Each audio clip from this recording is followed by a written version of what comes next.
it isn't remotely Christian to get married and just stay the same way we always did and to live normally like our parents did, which isn't normal at all from a biblical standpoint or from a Christian standpoint. And so what we need to do is kind of think about, okay, what is the Christian thing to do? If that's not the Christian thing to do, what is the Christian thing to do? And there's a couple of things that we really need to do as we move into marriage, as we move into changing that culture in our home.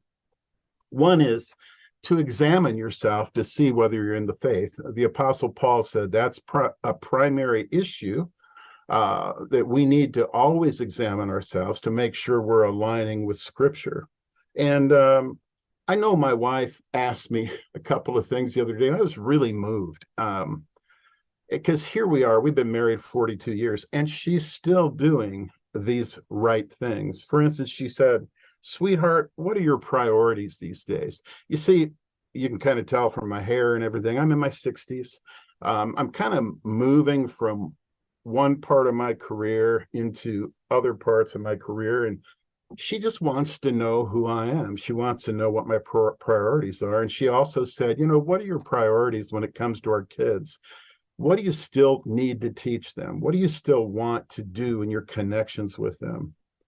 And then she also asked, are there some ways that we can even better align our home with what Jesus wants us to be?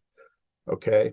And those questions really struck me because I started to think about that. And first of all, how moving it was and how much it made me feel great that she still wanted to know me. But also because if you don't ask questions like this, you can never create a vision. It's through asking questions like this that you can kind of, with your answers, you can kind of paint a vision as to what you want that culture in your home to be like.